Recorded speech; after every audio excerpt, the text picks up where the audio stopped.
Comme on dit, les voyages forment la jeunesse.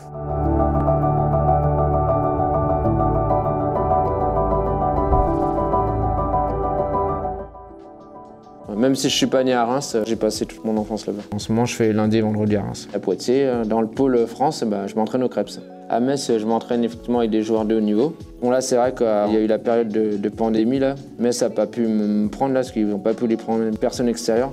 Et donc je suis allé aussi à Montpellier. Ça permet de bouger un peu. Parce que ça peut être fatigant, mais moi j'ai la chance de pouvoir très bien récupérer, donc ça ne me dérange pas de faire ça.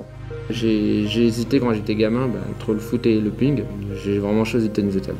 Par exemple, j'en avais fait à l'école, par exemple, au collège, puis aussi dans les garages chez les amis à ma mère, et ça m'a donné envie. J'ai beaucoup progressé, notamment quand je suis arrivé en sport adapté. Mon jeu a beaucoup évolué et tout, et ce qui m'a beaucoup aidé à progresser au niveau international et puis à progresser au niveau national, puisque moi je joue sur 2 tableaux, niveau national et international. Puis je suis numéro 4 mondial, puis en valide je suis 318 français.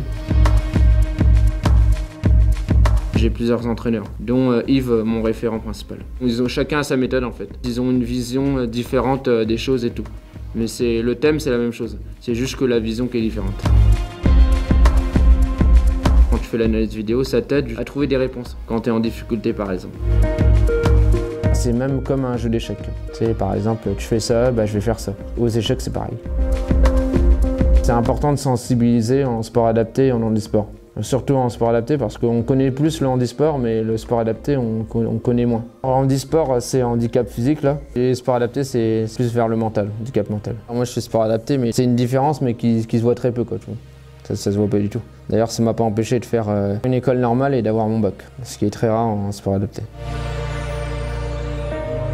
J'ai la chance de beaucoup voyager et tout, donc découvrir des nouveaux pays, des nouvelles cultures, vivre des expériences au niveau sportif international. Souvent, on fait les compétitions en Europe.